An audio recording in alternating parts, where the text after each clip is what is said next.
निर्मला देवी अपनी बहू सपना के साथ एक छोटे से घर में रहा करती थी। दरअसल दोनों सास बहू विधवा थी। दोनों के सर से जब से पतियों का साया गया तब से और इनकी स्थिति खराब हो गई थी। सपना घर चलाने के लिए मजदूरी करती थी। ऐसे ही एक दिन सपना शाम को मेहनत मजदूरी करके घर आती है। तभी वो पीने का पानी लेने किचन में जाती है, मगर ज्यादा गर्मी होने के कारण पानी बहुत गर्म था। सपना को गर्म पानी पिया नहीं जा रहा था। तभी उसकी सास वहां आती है और कहती है, अरे बहू, बहुत ज्यादा गर्मी थी, इस वजह से ना पानी गर्म हो चुका है। अरे अब तो मटका भी काम नहीं कर रहा इस गर्मी में। लेकिन माँ जी, मुझे तो बहुत प्यास लग रही है और ये गर्म पानी तो पिया ही नहीं जा रहा। इससे मेरी प्यास नहीं बुझ रही। अरे तू चिंता मत कर, मैं ना अभी तेरे लिए ठंडा पानी लेकर आती हूँ। पड़ोस की नीलम है ना, उसके घर में फ्रिज है, थोड़ा सा पानी मांगूंगी तो दे देगी वो। इतना बोलकर सास पड़ोस की नीलम से फ्रिज का पानी मांगते हुए बोलती है, अरे नीलम बहन, जरा ठंडा पानी दे देना। दरअसल बात यह है कि मेरी बहू अभी काम पर से आई है और घर में ना पानी बहुत ही ज्यादा गर्म हो चुका है गर्मी के कारण, और ज्यादा गर्मी होने से मटका भी काम नहीं कर रहा। तुम अगर थोड़ा सा पानी दे दोगी तो थोड़ा भला हो जाएगा हमारा। अरे कोई बात नहीं, तुम रुको, मैं तुम्हारे लिए पानी लेकर आती हूँ। नीलम अपनी पड़ोसन निर्मला को ठंडा पानी दे देती है। ये लो ठंडा पानी, इस बार तो दे रही हूँ, आगे से ना ध्यान रखना, क्योंकि फ्रिज ना काफी महंगा है और ये अपने घर परिवार के लिए मंगवाया मैंने, ना कि आस पड़ोस वालों की मदद करने के लिए। तुम्हारा बहुत बहुत शुक्रिया, अब मैं दोबारा नहीं आऊंगी तुम्हारे पास। सास वहाँ से चली जाती है और वो पानी अपनी बहू को ले जाकर देती है। ठंडा पानी पीने से सपना को बहुत अच्छा लगता है और उसकी प्यास भी बुझ जाती है। तभी सपना बोलती है, सच में माँ जी, ये फ्रिज ना बड़ी ही काम की चीज है। काश कि हमारे पास भी फ्रिज होता, लेकिन हम तो गरीब है। एक मटका खरीदने के लिए भी हमें 50 बार सोचना पड़ता है। फ्रिज तो बहुत दूर की बात है। बहू, अगर आज तेरे ससुर या फिर मेरा बेटा जिंदा होता तो हमारे पास भी ना धीरे धीरे सब कुछ होता। तुझे तो पता है ना, इन दोनों ने हमारे लिए बहुत कुछ किया है, लेकिन क्या करें, किस्मत में यही लिखा था कि वो दोनों एक साथ चले गए। अब हम दोनों के पास हमारे सुहाग नहीं है, और तुझे तो पता है ना कि वो हमारे बारे में कितना सोचते थे। माँ जी, आप बिल्कुल ठीक कह रही हैं। आज हमारी स्थिति भी अच्छी होती, आज हमारे घर में भी एक फ्रिज होता, लेकिन क्या करें, हमारे साथ समय ने ऐसा बुरा खेल खेला हमारे साथ कि क्या से क्या हो गए। बाकी जो हो गया अब उसके बारे में ज्यादा नहीं सोचते माँ जी, क्योंकि कभी कभी ना भगवान कुछ अच्छा लिख कर रखा होगा हमारे लिए, कुछ अच्छा होने वाला होगा, तभी ऐसा हुआ है। ऐसे रात को सपना एक कटोरे में पानी लेकर अपनी पड़ोसन को वो पानी देते हुए उससे बोलती है, आंटी जी, ये कटोरे में ना पानी, आप इसे जरा फ्रीजर में रख देना, वो बर्फ जम जाएगा ना तो मैं आपसे बर्फ लेकर चली जाऊंगी। बार बार आपसे पानी मांगूंगी ना तो अच्छा नहीं लगेगा, आप बर्फ जमा देना। अरे एक बार मैंने तुम्हें ठंडा पानी क्या दे दिया, इसका मतलब क्या ये है कि बार बार तुम्हें ठंडा पानी दूंगी या फिर तुम्हारे लिए बर्फ जमाऊंगी? फ्रिज 15,000 का खरीदा है मैंने अपने और अपने परिवार के लिए, आसपास के लोगों को ठंडा पानी पिलाने के लिए नहीं। माफ करना आंटी जी, बस एक कटोरी भर जाती, बस वही जमाना था, उसमें ही आप इतना सुना रही हैं। अगर लोगों की बातें सुन नहीं सकती तो अपने लिए फ्रिज खरीद लो, लेकिन तुम्हारी तो इतनी औकात है नहीं ना, और जब औकात फ्रिज खरीदने की ना हो तो ठंडा पानी पीने के भी ख्वाब मत देखो। बेचारी सपना वहाँ से अपना मुंह बनाकर घर आ जाती है। सपना को नीलम की बात बहुत बुरी लगती है, लेकिन अब वो कर भी क्या सकती थी, गरीबी से लाचार थी। सपना ये बात अपनी सास से छुपा कर रखती है। वो रोते हुए अपने काम पर चली जाती है। बेचारी सपना धूप में ईंट पत्थर उठाने का काम करती थी। तभी अचानक वहाँ पर एक बूढ़ी औरत आती है और वो औरत सपना से कहती है, बेटा, मुझे तुम्हारी मदद की जरूरत है, क्या तुम मेरी मदद करोगी? बोलिए अम्मा, मैं आपकी क्या मदद कर सकती हूँ? बेटा, तुझे ना मेरे लिए बस थोड़ी सी मिट्टी खोदनी है, उसके अंदर मेरा सोने का कंगन है, अगर तू मेरी मदद कर देगी तो बहुत मेहरबानी होगी। जी माँ जी, मैं आपको देती हूँ और आपका कंगन ढूंढ के दूंगी आपको, लेकिन आपका कंगन उस मिट्टी के अंदर कैसे चला गया? किसी से छुपाने के लिए मैंने मिट्टी में अपना कड़ा डाल दिया था। सपना फावड़ा लेकर मिट्टी खोदने लगती है। मिट्टी खोदते खोदते काफी देर हो जाती है, लेकिन उस औरत का सोने का कंगन नहीं मिलता। तभी सपना परेशान हो जाती है और उस औरत से कहती है, माँ जी, और कितना बड़ा खड्डा खोदो, इसमें तो कुछ भी नहीं निकल रहा मिट्टी के सिवाय। बस बेटा, थोड़ा और करना है, ज्यादा नहीं, बस बस थोड़ा सा। तुम्हारी मेहनत सफल हुई बेटा। दरअसल इस मिट्टी के अंदर सोने का कड़ा नहीं, बल्कि ये जादुई फ्रिज है। और ये जादुई फ्रिज उसी को मिलता है जो ये मिट्टी खोदता है, वो भी बिना किसी स्वार्थ के। जादुई फ्रिज मैं तुम्हें दे रही हूँ क्योंकि मैं जानती हूँ कि तुम कितनी परेशान हो। इस जादुई फ्रिज की मदद से ना तुम अपनी हर छोटी मोटी जरूरत को पूरा कर सकती हो, और हाँ, इस जादुई फ्रिज की मदद से लोगों की मदद भी तुम कर सकती हो। लेकिन बेटा, कभी इसका गलत इस्तेमाल मत करना। ये सिर्फ अच्छे काम के लिए बने हैं, और ये फ्रिज देखने में एक आम फ्रिज की तरह ही है। इसे देखकर कोई अंदाजा नहीं लगा सकता कि ये कोई जादुई फ्रिज है। जादुई फ्रिज को तुम जो भी काम बोलोगी वो ये काम तुरंत करके देगा। आपका बहुत बहुत शुक्रिया माँ जी। शायद मुझे जादुई फ्रिज की बहुत ज्यादा जरूरत थी, क्योंकि मैं गरीब हूँ और एक गरीब के लिए इन चीजों का क्या मोल होता है वो वही जानता है। मैं वादा करती हूँ मैं कभी भी इसका गलत इस्तेमाल नहीं करूँगी। सपना उस जादुई फ्रिज को अपने घर ले जाती है और उस फ्रिज की सफाई करके उसे एक जगह रख देती है। सपना इस बारे में अपनी सास को बताती है। सास भी बहुत खुश होती है। अब उस जादुई फ्रिज की मदद से दोनों सास बहू मिलकर धीरे धीरे अपने आप को और अपने पूरे घर को बदल देती है। साथ ही हर उन जरूरतमंद लोगों की मदद करती जो लोग आर्थिक रूप से कमजोर है, जिनके पास कुछ नहीं है, उनकी मदद करती हैं। गरीब परिवार से था जो अपनी विधवा माँ सुमित्रा के साथ रहा करता था। क्योंकि सुमित्रा अक्सर बीमार रहा करती थी, इसलिए वो चाहती थी कि उसके मरने से पहले उसके बेटे अनिल की शादी हो जाए। अनिल बेटा, आखिर तू शादी कब करेगा? जब तेरी माँ इस दुनिया से चली जाएगी जब? माँ, तुम ऐसा क्यों कहती हो? अभी तो तुम्हें बहुत जीना है, अपने पोते पोती की शादी करनी है। बेटा 28 साल का हो गया है, उसकी शादी तो मैं करवा नहीं पाई, पोता पोती की कहाँ से करवाऊंगी? माँ, तुम मजाक बहुत अच्छा करती हो। बेटा मैं मारती भी बहुत अच्छा हूँ, लेकिन अब मेरी उम्र हो चुकी है, जवान बेटे के ऊपर हाथ नहीं उठा सकती। लेकिन मेरा बेटा ना जाने किस ख्यालों में डूबा रहता है, पता नहीं कब शादी करेगा। माँ, तुम फिर शुरू हो गई। मैं ऑफिस जा रहा हूँ। अनिल एक छोटी सी कंपनी में काम करता था। उसकी सैलरी से सिर्फ घर ही चल पाता था। बस यही वजह थी कि अनिल अभी शादी नहीं करना चाहता था। पर जब भी सुमित्रा शादी की बात करती तो अनिल इसी तरह से बातों को मजाक में ले जाता। अब इसी तरह से कुछ दिन बीत जाते हैं और सुमित्रा अनिल के लिए एक बहुत अच्छी लड़की देखती है। बेटा देख, इस बार जिस लड़की का रिश्ता आया है ना, वो दिखने में बहुत सुंदर है, उसके साथ तू हमेशा खुश रहेगा। इस बार इस रिश्ते के लिए हाँ कर दे बेटा। क्या करती है लड़की और कितनी पढ़ी लिखी है?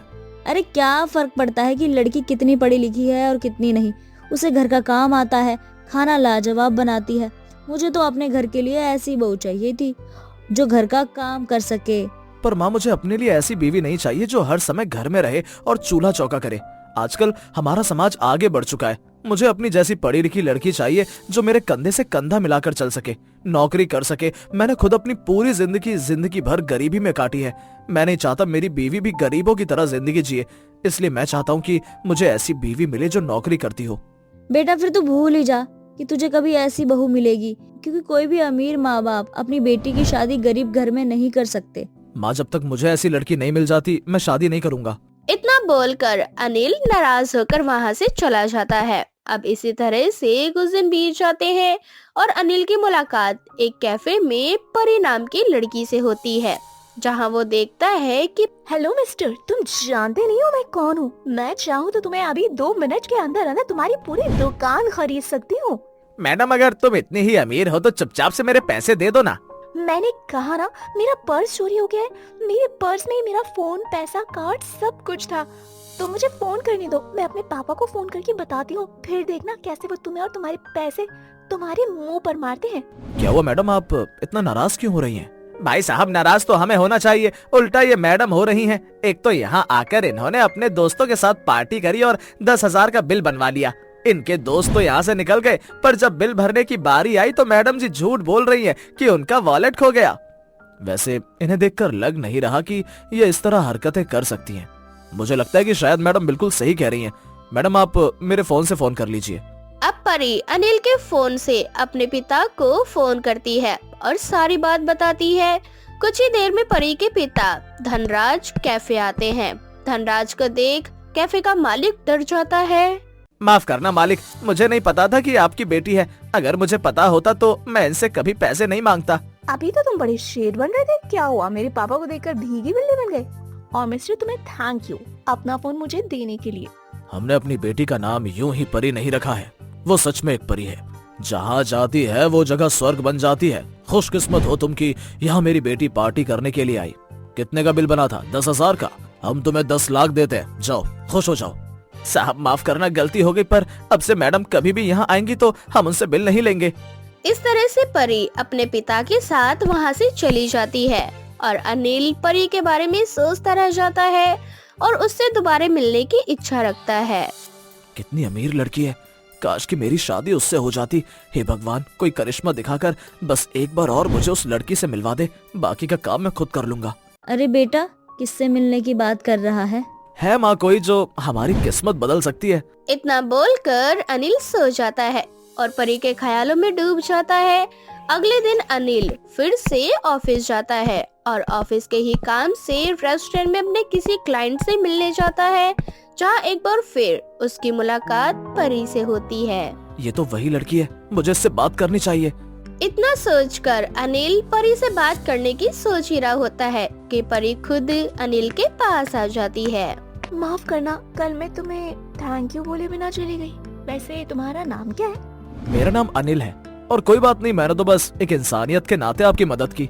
इस तरह से अनिल और परी एक दूसरे से काफी बातें करते हैं और बहुत जल्द उन दोनों की दोस्ती हो जाती है और देखते ही देखते उन दोनों की दोस्ती प्यार में बदल जाती है।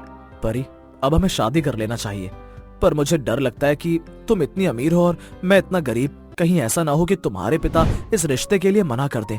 ऐसा कभी नहीं हो सकता। मेरे पिताजी मेरी सारी जिद पूरी करते हैं। तुम नहीं जानते, पर जब मैं पैदा हुई थी तब मेरे लिए मेरे पापा ने सोने का पालना बनवाया था और वो तो कहते हैं जब मेरी शादी होगी तो वो मुझे सोने की डोली में विदा करेंगे। इसीलिए तुम अपनी माँ के साथ मेरे घर आ जाओ, मेरे पापा से मेरा हाथ मांगने। अब क्या था, अब अनिल बिना कोई देरी करे अपनी माँ के साथ धनराज के घर पहुँच जाता है, क्योंकि धनराज अपनी बेटी से बहुत प्यार करता था, इसलिए वो इस रिश्ते के लिए हाँ कर देता है। बहुत जल्द अनिल की शादी परी से हो जाती है और परी सोने की डोली में अपने ससुराल आती है। अरे देखो, सुमित्रा की बहू सोने की डोली में आई है। इससे तो मालूम पड़ता है कि उसकी बहू बहुत अमीर है। इनकी तो लॉटरी निकल पड़ी। अरे हाँ, सही कहा तुमने, गरीब घर की बहू सोने की डोली में आई है। अब सुमित्रा गरीब नहीं रही। मैंने सुना है इसकी बहू बहुत अमीर है और अपने बाप की इकलौती बेटी है वो। हाँ, इस तरह से सभी मोहल्ले वाले बात कर ही रहे होते हैं और सुमित्रा अपनी बहू को सोने की डोली से उतरता देख उसका गृह प्रवेश करवाती है और बहुत जल्द सुमित्रा और अनिल की किस्मत बदल जाती है और वो लोग भी गरीब से अमीर हो जाते हैं। राधा और करण की अभी नई नई शादी हुई थी। करण राधा से बहुत प्यार करता था, पर शायद राधा नहीं, इसलिए करण जब भी राधा के पास आता तो राधा उससे नाराज हो जाती या उससे दूर हो जाया करती।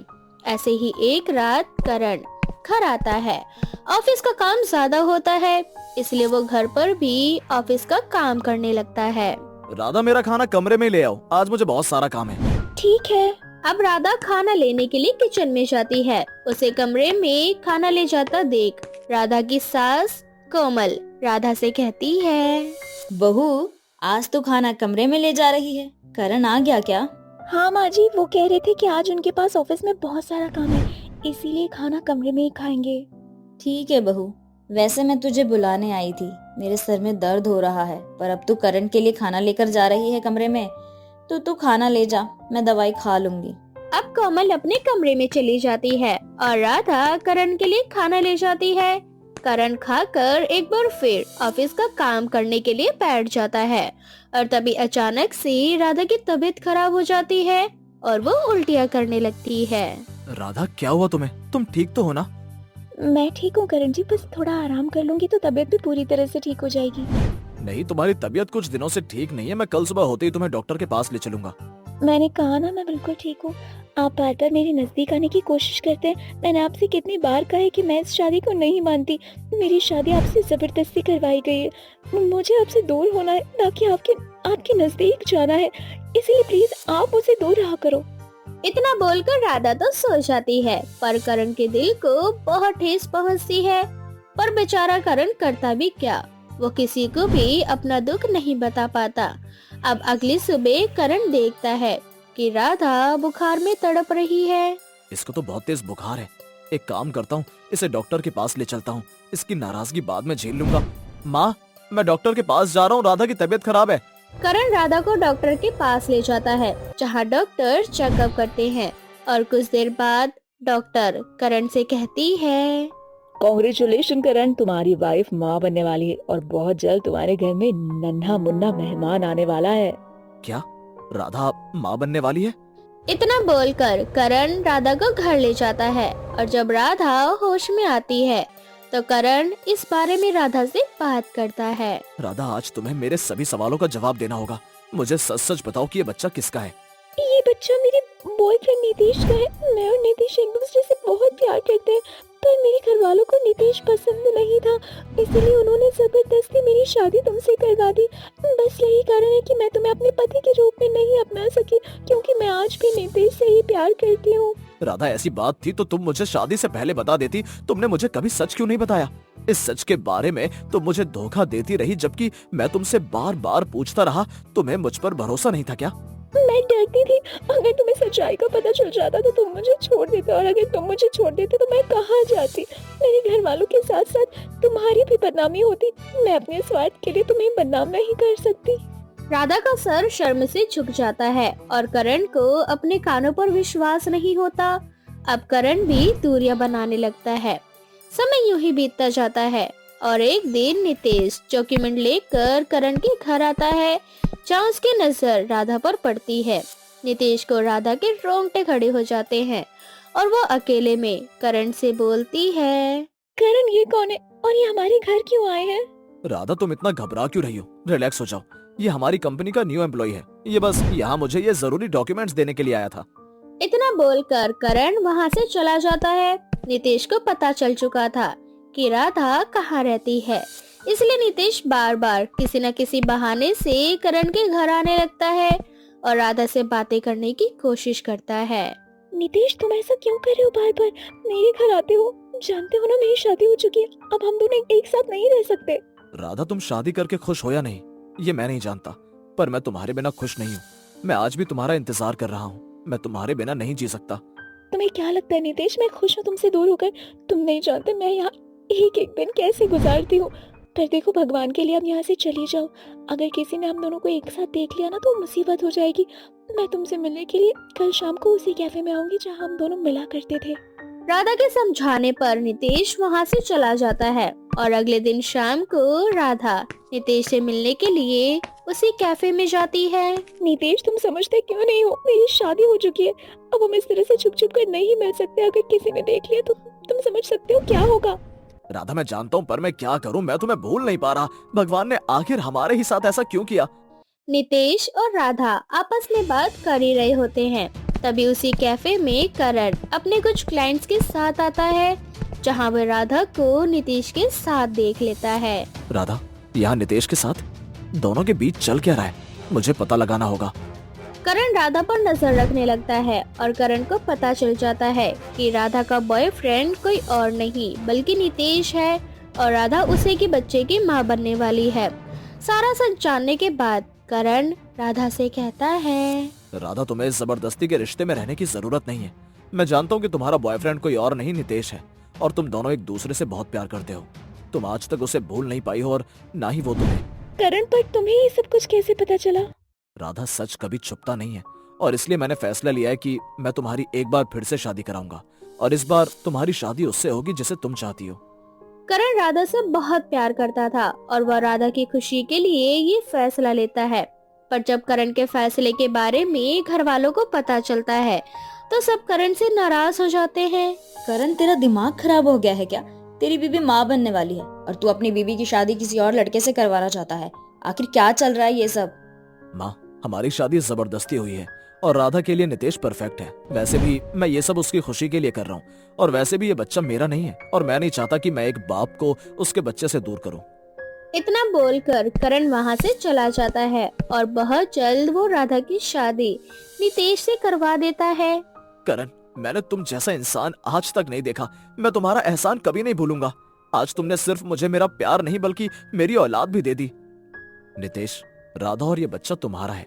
मैं तुम्हारे बीच में नहीं आना चाहता, इसलिए मैं तुम दोनों के रास्ते से हट गया, और अब अपने छोटे से परिवार के साथ खुशहाल जिंदगी जी सकते हो। नितेश से शादी करके राधा अपनी जिंदगी की नई शुरुआत करती है और बहुत जल्द राधा एक बहुत ही प्यारी सी बच्ची को जन्म देती है, जिसके बाद वो पुरानी सारी बातों को भूल जाती है।